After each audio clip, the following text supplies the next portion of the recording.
Recording. Good evening, and thank you for joining us for today's webinar. My name is Jody Hammer, and I am the Career Services Specialist with NPCA's Global Reentry Program. So it's my pleasure to be with you, the returned volunteer community, to talk about a concept and talk about careers and new careers and really New Year's resolutions, right? This is the best time of year to be thinking about all those things we want to do with our lives and in our lives, right? And so oftentimes, a new career, or sometimes it's a new job, or sometimes it's a job.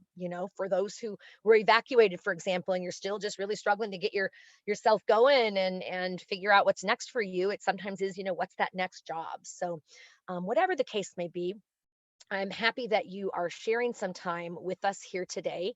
And I promise I will answer as many of your questions as I can throughout the course of tonight. So let's go ahead and get started. So career change, when I talk to people about career change, it really, we'll talk about a lot of reasons why people want a career change, but fundamentally it seems that it comes down to really wanting to increase the sense of fulfillment that you feel in what you do, right, for a living, in what you're doing for a job. You want to feel maybe more fulfillment, and for whatever reason your current job or past jobs have not provided that, or maybe they did provide it but you outgrew them, and that's perfectly fine too, right?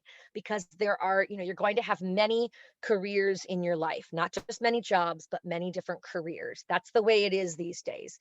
It's not like it was for our grandparents, or certainly their parents, right, where they probably had one job or one career, certainly maybe a few different jobs, companies they worked for, but one career. And that's just not the way it is anymore, which thankfully so in my mind, because it allows you to be able to explore and really, try something. And if you don't like it, or if it's just not meant for you, well, so what?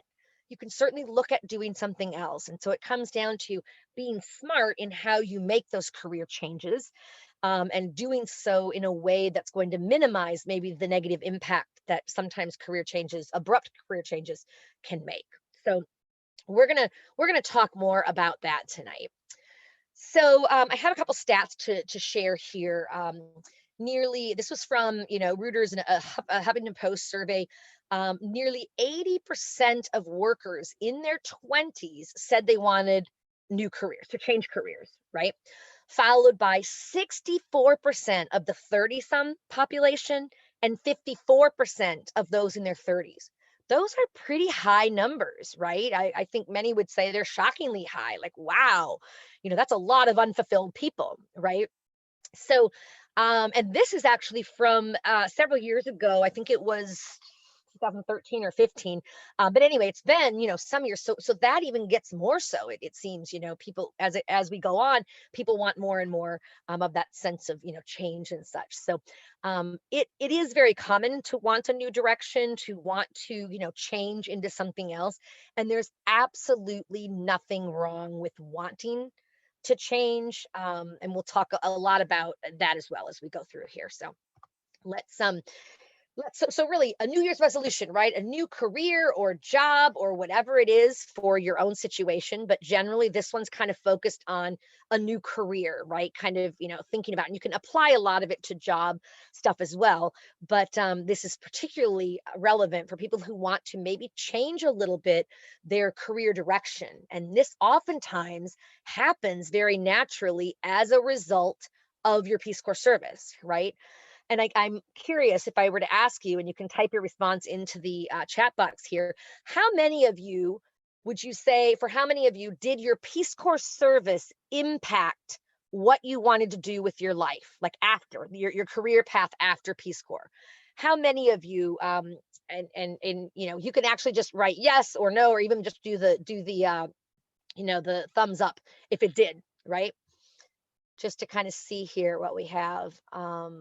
Yep, several, right? I mean, and that's really typical. I mean, Peace Corps is such a life-changing event, I think, and it changes us internally, right? I mean, we do our best to impact change and to empower and help the countries and the people that we're serving, but ultimately we come out. I know I felt when I got out of Peace Corps, I just felt this overwhelming, like I had gotten and grown so much more and had gotten so much more from the experience than I was able to give, right? And it was almost this kind of guilt thing. Wow. And not that I sat around and didn't do anything, but I just felt such gratitude for the incredible opportunities and how much I felt I grew as a person. And so I was very grateful, and I think many are, and absolutely many are saying, "Yep, yes," or somewhat, absolutely. So that is very common as well, and depending on when you did Peace Corps, right? Some people do Peace Corps, a little bit later in life, right, mid career, or even later in their career, right, as a seasoned professional, they go, and that can be like this. You take on Peace Corps, and it's a drastic change from what you were doing, and maybe that's that first step in looking at what's next and looking at what's going to be fulfilling for you. So that's what we're here to really talk about today. So why do people feel unfulfilled in their work, right? There's lots of reasons, right? And I want you to add any that you can think of, in addition to this list that I have. I mean, sometimes people grow bored with their work, right? They've learned how to do it, they know the way to do it, and now they're bored. There's lack of challenge, right? When you first start something and you're learning it, you're taking in, and there's things that you're learning, right? But once you get everything down, it can become boring, right? Or there's just not as much challenge. It's a lack of challenge, which people generally like some kinds of challenge, right, to grow. um, no opportunity for advancement is a big one, right? Maybe you enjoy the organization and you believe in the organization, but there's zero chance for advancement, and you really want to get into whether it's management or whatever it is, and you just realize there's not those opportunities in this organization. So that can be another one, right?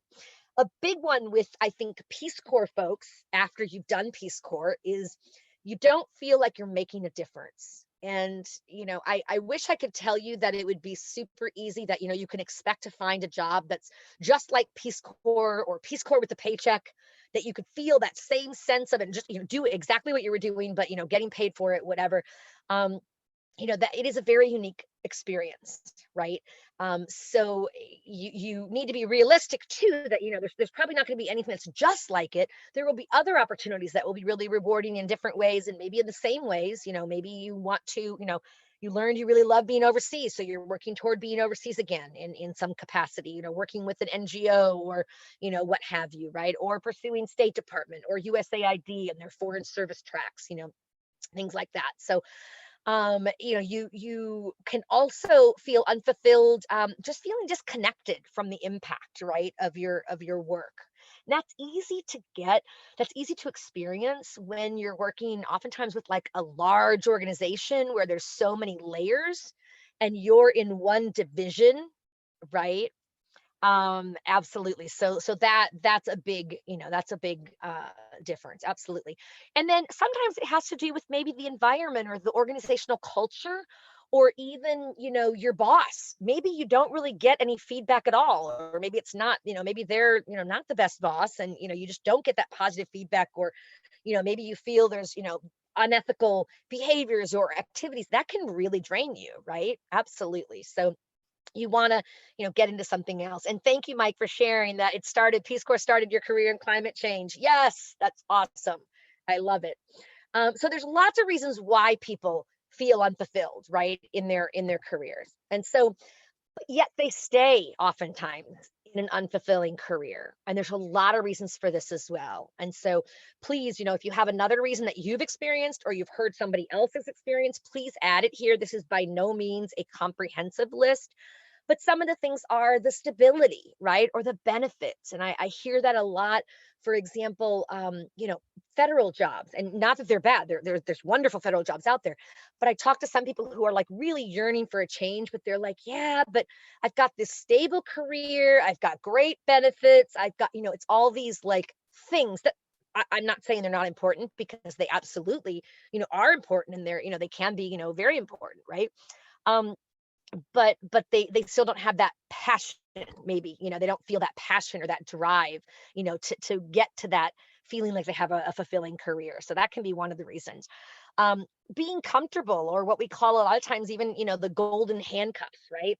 I think of many people, and certainly this is not a stereotype. I'm putting it out there as an example of some people who've gone to law school and they wanted to study law and they did a great job in there. They maybe, their parents maybe pressured them, who knows, right? But they went and they did law school and then they got out and they have such a huge amount of debt, that they pretty much have to maybe, get that corporate job. And then they have such good benefits and they have so much, debt still and whatever. They feel like they can't leave, right? They're locked into it because of this, that, or the other, right? So that can be another reason why people, stay even when they're not fulfilled, right? Um, it can also be external pressures, right?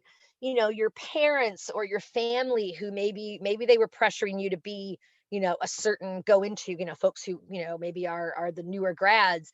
There might have been, external pressure in that regard, or it might be pressure you need to do something, you need to have that stability and keep that whatever for your own family, right? And for your own kids, things like that.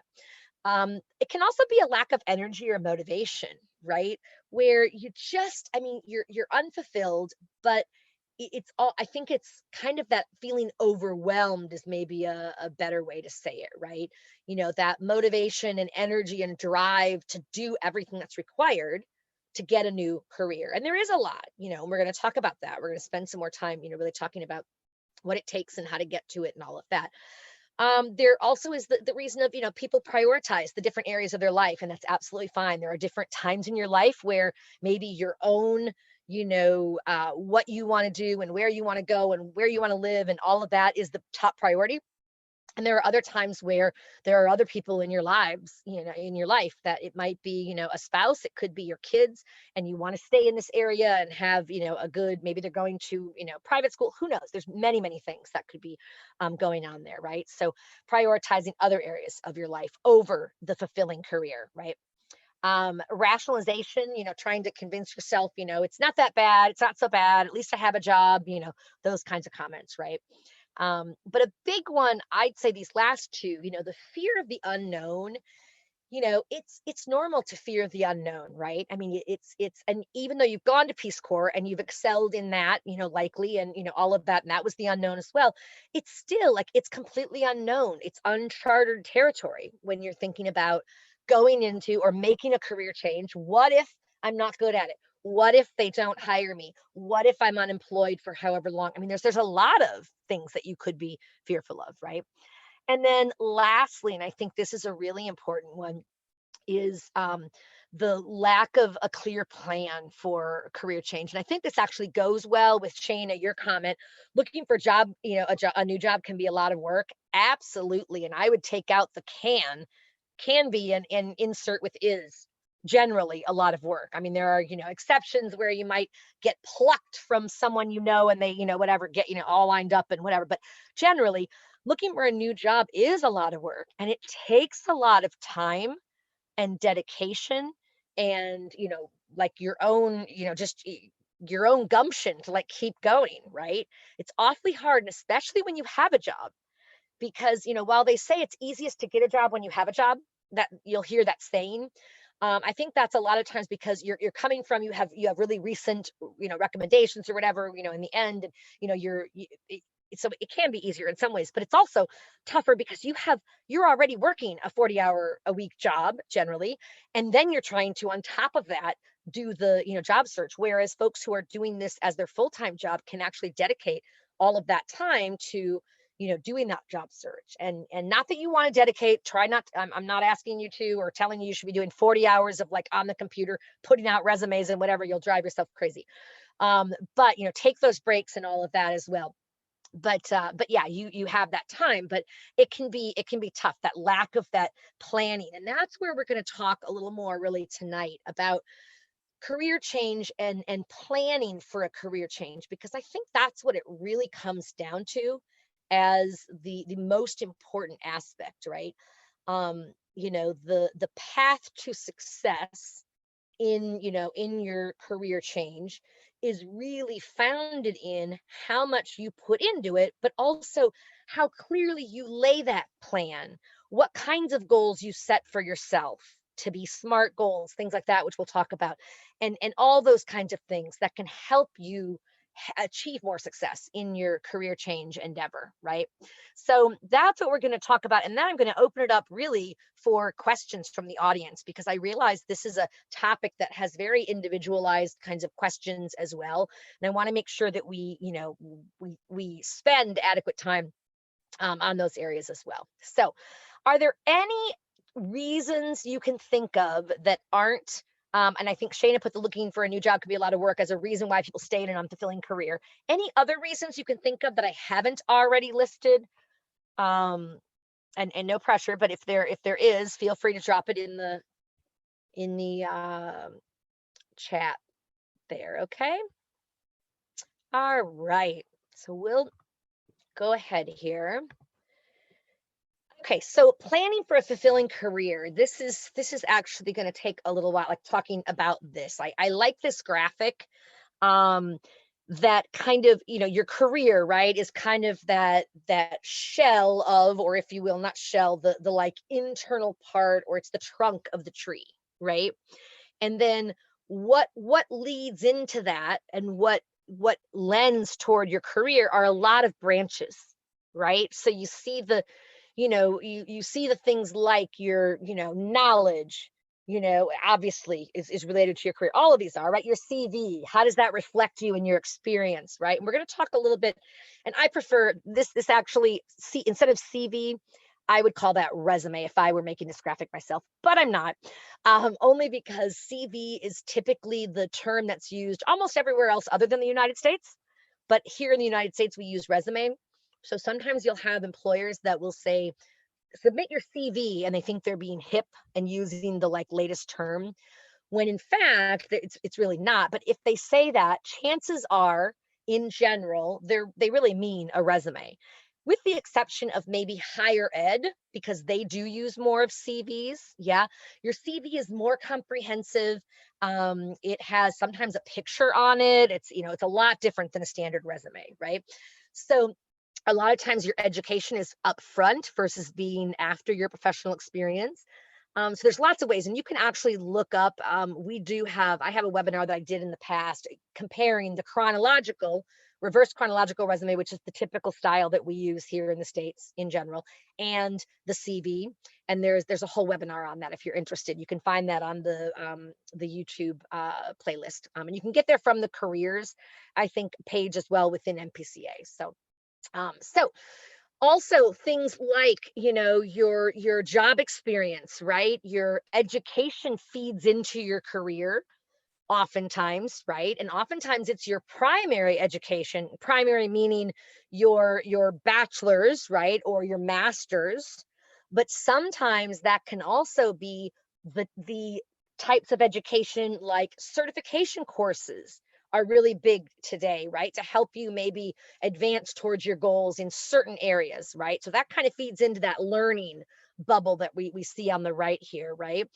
So, your all of that, your success and your abilities, right, lend in directly to your career, right? What kinds of success have you had in the past is going to oftentimes impact how confident or competent you feel in going for new things and expanding, your skill set to be able to get a new career. So it's all of these different things, right? And then leadership, right? Leadership opportunities that you take advantage of. And a lot of you got that in your Peace Corps service, where you were leading initiatives or empowering people, all of those things, which is great. Your reputation, which is really important as well, right? And one of the things that can really help with your reputation is LinkedIn, right? How does your LinkedIn profile look? Do you have people who are recommending you? Are you posting articles periodically to groups that you belong to, in order to kind of, actively contribute, so that the name recognition, right, and your reputation is being built by that. And it can help you kind of be seen more as a thought leader, right? Which can be important as well in terms of connecting you to other people who might know about jobs that are available. Okay, so and then perseverance, the last one I want to say, which is on the top, maybe the most quote unquote not out of reach, but Perseverance. Yes. I mean, a lot of it is just persevering, hanging in there, not giving up, doing what you need to do, doing the right thing, doing the work, not trying to short circuit it, and just being patient in some ways as well. It's not something that generally happens overnight. It's something that is, usually it takes some time, right? But all those factors really combine, and they lead into it, and that's really your career, and it can grow and change, and just realizing that your career of choice is not going to remain the same throughout your life. Like I said earlier, right? It's going to morph. It might go in one direction, it might come back. Maybe you try something, you don't like it at all, you thought you would, everything your research was indicated that it would be a good fit for you, you did XYZ, all the things you're supposed to do, and you didn't like it, and that's okay. You can always come back and go another way and pivot. So that's kind of what it's about. I see it as, a career pivots throughout your career as well. Okay. Do we have questions at this point on this graphic or anything I've covered so far? I do have a couple questions in here. Thank you very much for resumes, and I'm going to get to resumes, and then I will take those two questions then, if that's okay. That'll be just in a little bit, and we'll spend as much time as you need to talking on that as well, because you're right. It's, gaps and all of that. There's certain ways you can, really build your resume to de-emphasize those, and I'll talk about all of that. Okay. So any other questions on what we've talked about so far in planning for a fulfilling career, and that whole kind of background of, why people want to change, all of that? Um, what I think I'll do is I will let you add those to the chat box, and we'll continue to move forward and go from there. So in terms of finding the right path for you, right? Because that's what it really comes down to, right? Um, I generally have people reflect, do some reflection exercises, or, thinking back, on their career thus far, right? So what has been the most rewarding that you've done? What has been, that helps you to identify kind of your passion areas, right? In what job did you feel the most passion? In what job, and why, right? What were you doing specifically in that job that was different than other jobs you've had? And so itemizing some of those and really pulling those, okay, it was direct client work. It was working with the client, and helping them, whether it, was with ESL or whatever it was. It's that client, type of focus, right? And that's, for me, as an example, that's one of the big things that I've learned about myself. I much prefer the client like work. I'm not interested in being the director of a career center for a university and all of that, because what that my experience may qualify me for that, but that person is very out of touch with, or not out of touch, but their job does not involve generally that one-on-one client work, or the workshops, or the webinars like this. Their job is more of the, what is our strategy, what is the strategic planning, and of the organization. And to me, and there's nothing against that, but to me, I'm like, yeah, like that's just not my passion, right? And we all know what our passions are, or we can find out, right, or what they aren't, and that's clearly not mine. Mine is much more of having that relationship more, right? So I know I've, turned down opportunities where it was going to be a job that was more of the director for a position, for an area, and, indicated, I am really looking for something that would allow me to continue my direct, you know, coaching, or whatever it is. So yeah, that's that. It's being true to yourself. I think that is important, right? And management can be great, and some people love it. They do a great job, and we need really good managers out there.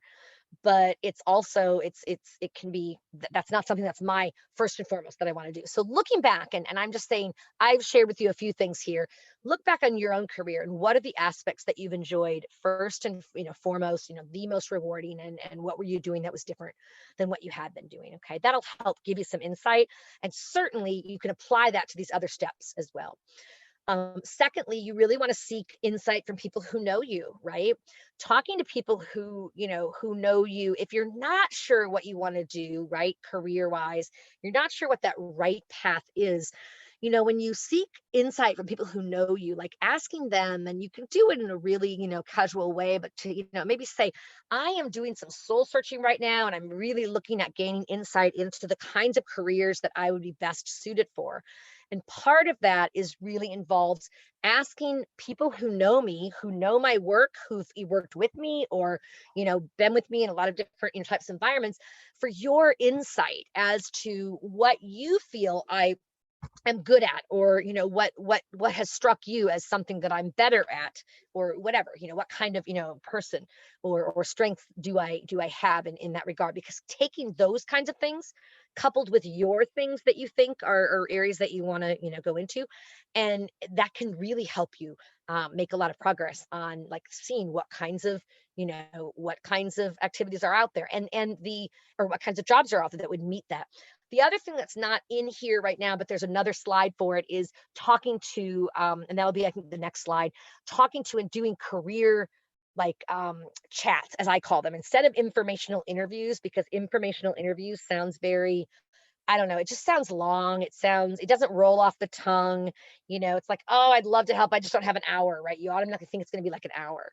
Whereas a career chat and asking people if they might have 15 to 20 minutes at their convenience to chat a little more about their own careers and tips they might have for people interested in considering opportunities in that area. Like that, people gravitate towards. So we'll talk about that in a minute, but that can really help bringing to them the kinds of things that you've been told you're good at, and the kinds of things you're really interested in, because it can help them think a little more too on where you might and how you might fit into, whether it's their own organization or other organizations in that same field, or other fields that might be of interest, right?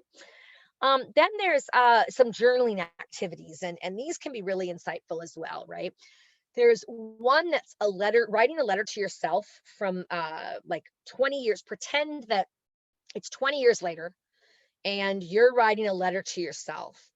And in that, what you want to do, write a letter, on what you want to have accomplished by that time. What are the things you want to have done in your life?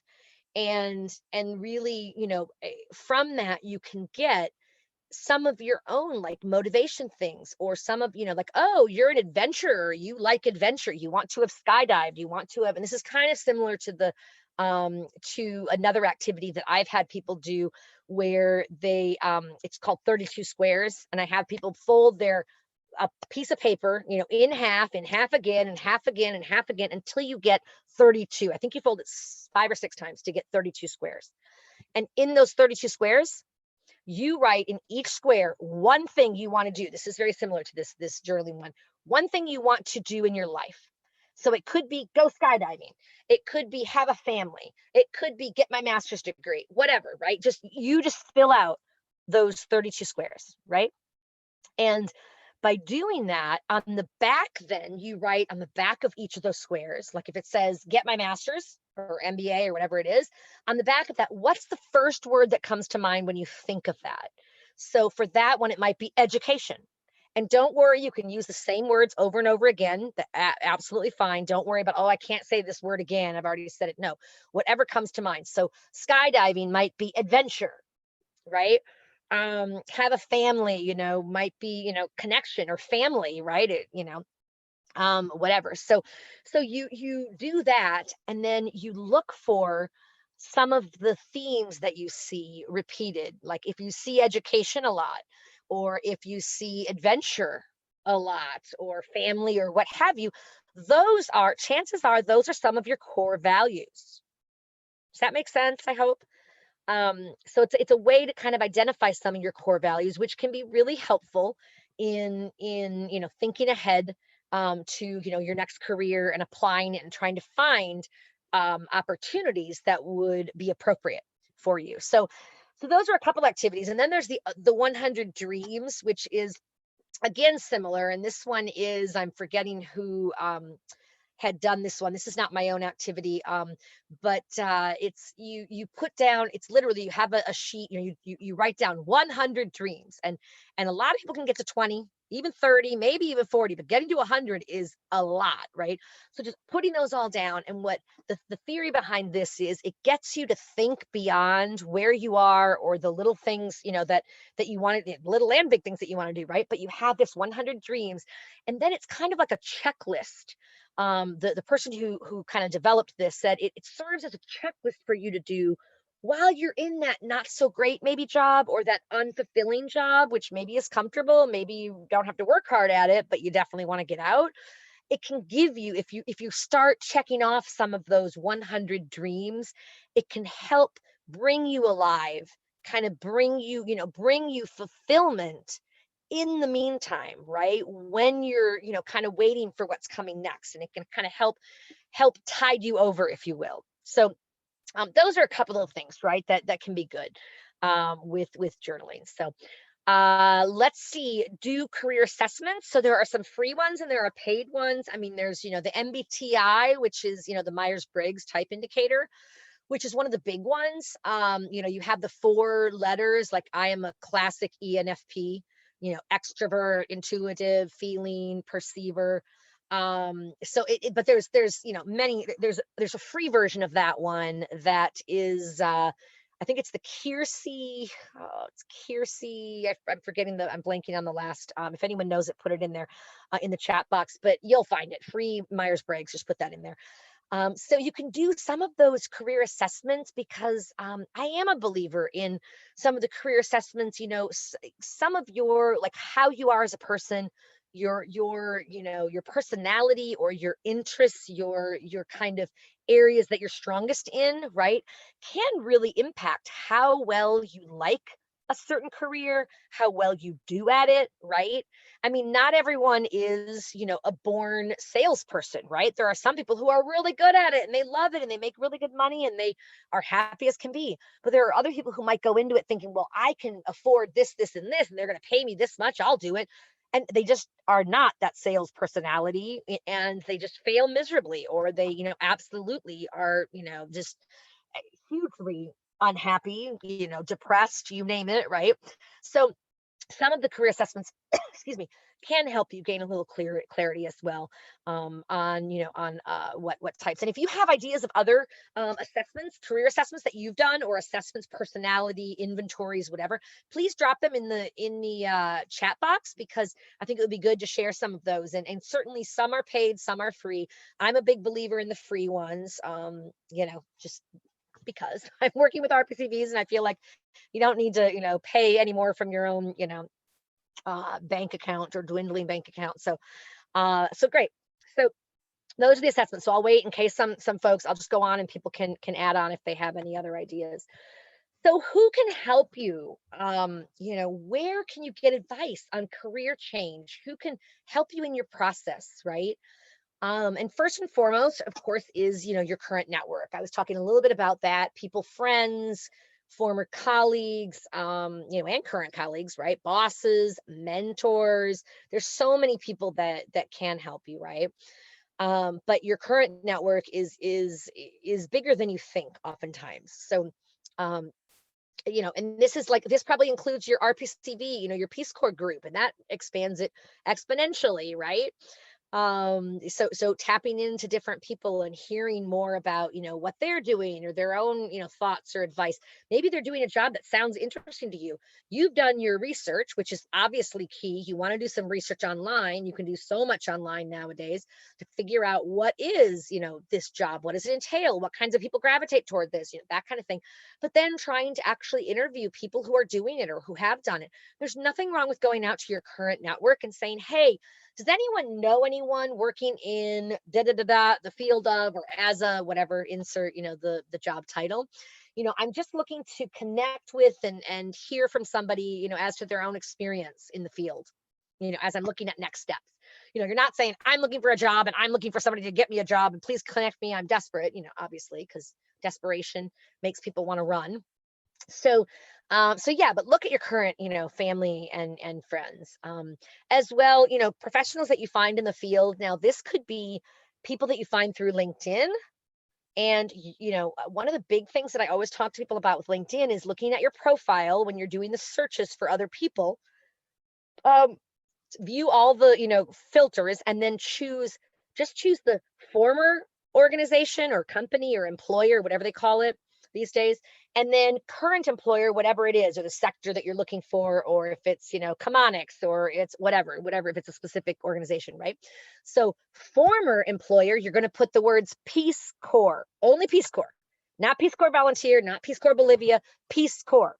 And that's going to get you people who are RPCVs, of course, right? Like you, that's great.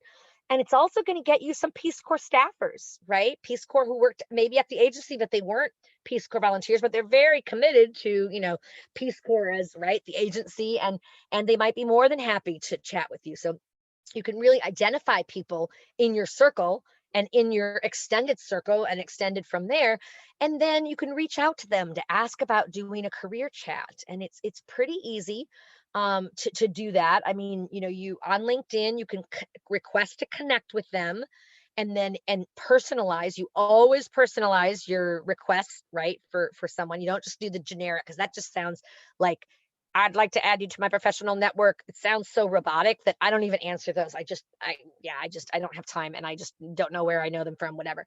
So make it clear, do the personalized note, and you do have character limits. Okay. So, it's like 150 or something characters, something like that. So you can say, hey, I'm an RPCV having served in Ecuador. Saw your profile from da da da da da. Would love to connect with you professionally. Something really, simple. You could even have it be, right? But definitely indicate that you are an RPCV or a fellow RPCV. And go from there, right? That'll increase the odds of them replying to it exponentially. Okay. And then when they do reply and accept your connection, then you write back, and you don't have any character limits because you're connected now. And you say something like, thanks for connecting with me.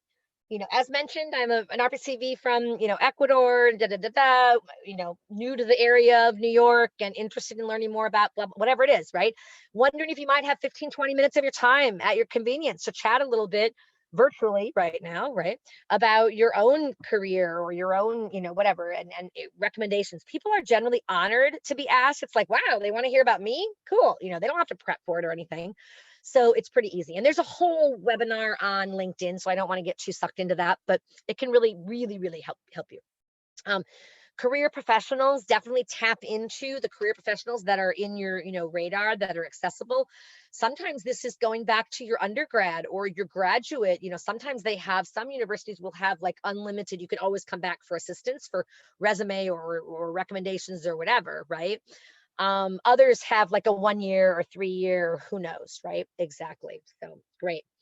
And career counselors. And again, I generally try to emphasize the free ones as well. There are a lot of, career coaches that are out there, career counselors. And some are free, some are paid. Many will do a free like 30-minute session, which is, certainly fine. But know what you're getting into, and whether or not you need to, pay for it. That's up to you as well. Okay. Any other people that can help from your own experience? As I'm looking at the chat box here from earlier, thank you, Summer. It's Sumar or Summer. A good recommendation. The DISC assessment is another good choice. Absolutely, that has kind of your, some of your like entrepreneur, some of your different skill sets, social, I think, and some things like that, if I'm remembering correctly. Great. The Enneagram. Yes, that's a good one too, Erica. Great. And folks, if you're finding these interesting in the chat box, I would urge you before you leave tonight to go ahead and write down, or not write down, download the chat box, the chat conversation from the chat box. And you can do that just by going to the very bottom of the chat box and clicking on the little square with the 3 dots in it. And when you click on that, it'll say download chat, and it's going to download it wherever you have your Zoom folder set up. Okay. So that can be good. Then you can look at that later on as well. Okay. Great. Let's see. And the library, yep, is a good tool. Not right now when they have the closed things, but yes, in general, the library is great. You can get some really good career books from the library too. One of my favorites is always, excuse me, What Color Is Your Parachute? That's a classic book, and it's been updated like almost every year or two. And Bowles is the author, Richard Bowles, and he wrote it, gosh, originally back in the 60s, but literally they've updated it every 2 years, whatever. So it now obviously has the strong, online component and all of that, which is really great also. So good. Um, okay, nice. Oh, Emily shared an example of someone, a career coach that she knows. So yeah, I mean, there's lots of different areas you can get things from. So great. Okay. Let's see here. So, resume writing for career change. I want to talk on a couple things, and then I want to go back to some of the questions that were in there because there were some resume questions that were included here. So, in general, what I say, if you're changing careers, I would presume generally that your current experience or your past experience is not as related directly, right, to your future one. And where I see this a lot in terms of the title, and people get like stereotyped into certain careers. I've worked with a lot of teachers, over the years, and it's a great profession, right? And at some point they might want to get out of it and maybe do something else. And they feel like they're typecast because it's teacher, teacher, teacher, teacher when they're putting their like title, right? So you may have to more emphasize the transferable skills than just like the title. So sometimes, like with your Peace Corps service, you may have had teacher was one of your titles, but you also were what else, like facilitator, or other kinds of roles that you played. You could use those in your title as well to swap it up a little bit. But as well, like when you think of teaching, think about teaching and what a tough job teaching is. What are some of the transferable skills that, say you're not looking to do teaching, you're looking to do project management, let's say in, I don't know, an international development organization or something like that. You want to move to that. What kinds of transferable skills that you would have gained as a teacher that would be really relevant to whatever you go into that next career? What kinds of skills would that be? If folks can just drop that in the chat box.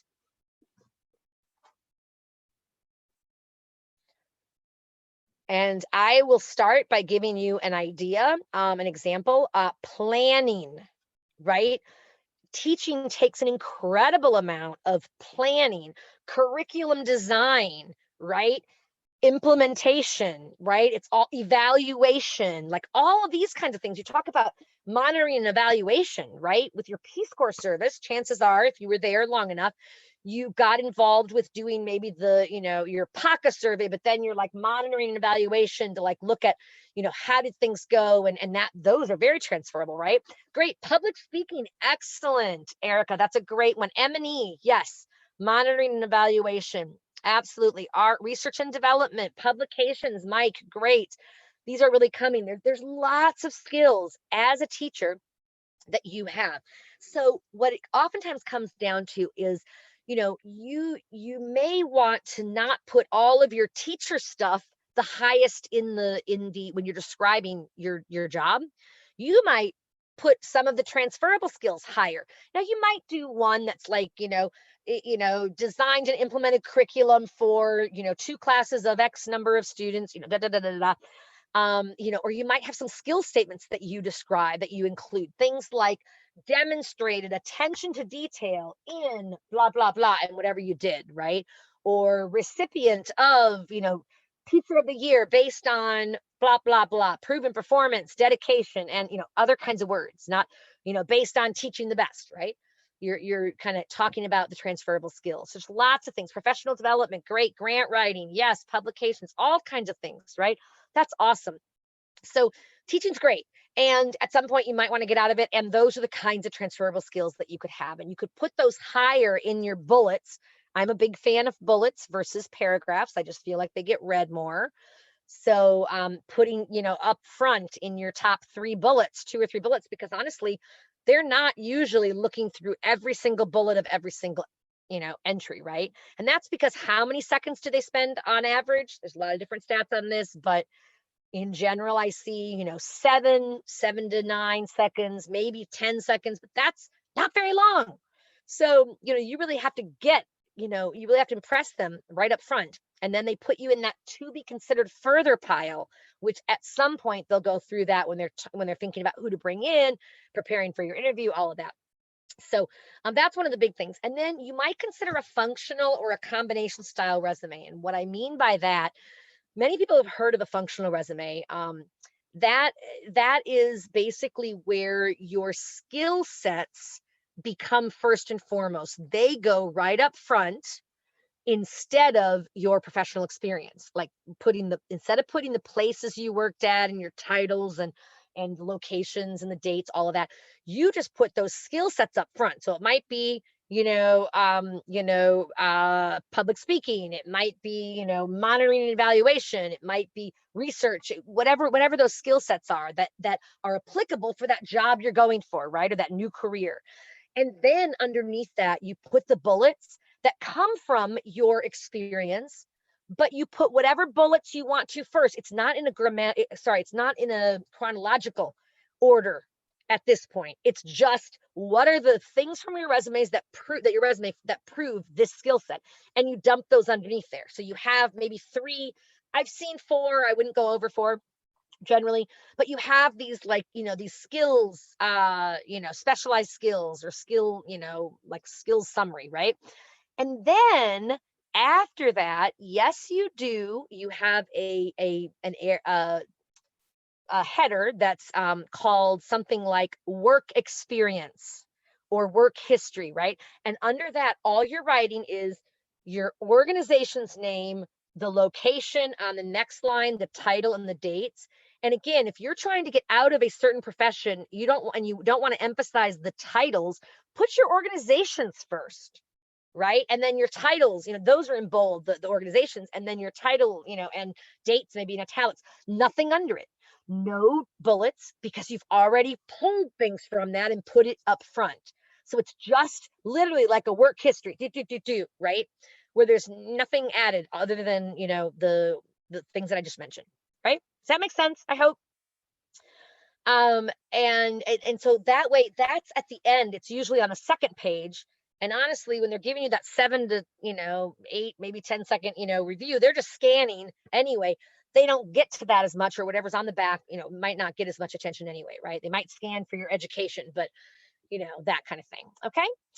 So a combination style would be, you'd go back to the traditional style, but underneath each of the entries where you would normally just have the bullets, you would have some skills. So like research and development, or grant writing, whatever. And then under there you'd have some bullets. So it's kind of a combination of both, if that makes sense. And I'm happy to talk to people more about that on a one-on-one basis. You can certainly reach out to me always. I'm going to put my email right here, the shortened one. And you can reach out to me. I'm happy to chat with you more about that as well. So that I'm going to go back to the examples we had, for some questions we had. So how to explain gaps in your CV or fields. I actually did a webinar on this as well. So you might want to look for that, as well in the, online. We can guide you toward that. But basically, gaps in your CV, it depends on when it was. I mean, if it was the gap that's resulted from the pandemic and you were evacuated, and you're still looking for what is next, I wouldn't be as concerned about that gap, because let's face it, a lot of people lost their jobs. A lot of people, I mean, you're not alone in that. It's not, but if you're doing something that's volunteer or something like that, you could certainly put something there that maybe, shows more, whatever. But what you would do is on your most recent your Peace Corps service, you would want to emphasize, like, right away, evacuated March, whatever, due to COVID-19 pandemic or something, so that they see that that's why you came back from what you did, earlier than normally, right? So yeah, but the gaps, if there's, sometimes people will put, like, there's some people that have a lot of experience, and so you might not want to put all of the experience. In fact, if you're a seasoned professional, you probably aren't going to be putting your entire, your entire job history on there, right? For those of us who served, 25 plus years ago, 20 plus years ago, even, right? Chances are a Peace Corps service would not necessarily make it within the most recent, usually employers are interested in the most recent, maybe 8 to 10, maybe 15, depends on what they're looking for. If they're looking for somebody that has 15 years of experience, obviously show them at least 15 years, maybe a little more. But there's creative ways to still get Peace Corps in there as well. For example, you could pull your Peace Corps service and put it into a separate header after your professional experience, labeled international service or international and community service or something like that. And you could have, those in there, maybe without the dates even. The problem with the dates, if you are a seasoned professional, is it can date you and it can make you ripe for age discrimination, which is not fair, shouldn't happen, but it can and does. So there's ways to get around that, and I'm happy to talk to people about that as well. The other question that had come up, what's the best way to build your resume CV for consulting gigs? Does it need to be specialized, i.e. federal resume versus private sector resume? That would depend a little bit on what the consulting gig, I mean, are you talking about the consulting agencies that are specifically specialized for federal? And then secondly, even if it's that, you would want to get from them what style they are most interested in. Do they want, most will not want a federal resume necessarily unless it's a federal job. Federal resumes are a pain, honestly, but they're important, and they have their place, whatever. But I would say, when possible, do your private sector. Now, how you organize that, like if you're trying to make a case for having done consultancies in the past, you might have a header that's like consultancies, and have those listed. And then, other professional experience and have that header, separately. That's one way to do it. There's lots of different ways, right? Or, in your titles, of course, you're going to have consultant, or, that's going to, pop a little bit as well. In your what I call specialized skills, which is the first header that I recommend, which is instead of, does not equal an objective. It's instead of an objective. I hate objectives because objectives have become very like just like a rewarding, what it ended up being, back when I graduated from undergrad, years ago, it was like, yes, you always put, the objective in it. It should be something like a rewarding position with fill in the blank of the company you're applying to, with opportunities for growth and advancement. Yuck. Like that, it just got so cliche. It was like, come on, you want to talk about more what you bring. What are the skills that you bring? So I prefer specialized skills, or key qualifications is another way to say that, key qualifications. And then having a few bullets, maybe 2 to 4, maximum 5. And in there, having your consultancies, seasoned consultant, or whatever it is, if you're, with, or if you have experience in consultancies, but if you're trying to, get them, maybe it's, emphasizing the kinds of skills that consultants need to have, like, the ability to, self monitor, right? Like that whole, like to be able to excel with limited guidance, those kinds of things, right? Proven ability to, blah, blah, blah, whatever, whatever related to that. So you can use some kinds of statements like that too, that are, as I call, skill statement. And then over X years, over 5 years of specialized experience in research and analysis, whatever, blah, blah, blah. Those kinds of things go under there, if that makes sense. Okay. So great. I think I got those questions. Are there any other questions? Oh, there is one from Mike here. Would you put all of your information on the resume? For example, if a position asks for an MA, but you have 2 MAs and a PhD. Oh boy, Mike. All right, you are educated. I think it depends. That could scare off somebody if they're looking, if you're going for a position where, and not that you might be, but if you were going for a position that maybe doesn't even have a master's requirement, for you to show 2 masters and a PhD might like overqualify you, and they might be like, oh, he's not going to work for this, he's not going to want to do this. Well, no, maybe doing this is your passion and you've learned that. So maybe in that case you might put, the 1 master's and, the PhD too. I'm not saying to leave it off, but I'm saying if you're concerned about that, but you worked hard for it. I mean, I'm a believer in putting it in there and then just really making it clear, and, what kinds of, by what you're sharing, that your skill set and your desire is really in this area, and that makes you, stronger. So great. Any other questions? We're right at the top of the hour. My goodness, time flies when we're, chatting here. But if there are any other questions, I'm happy to take them now. I'm happy to stay online for a few minutes longer to answer other people's questions if you have them as well, of course.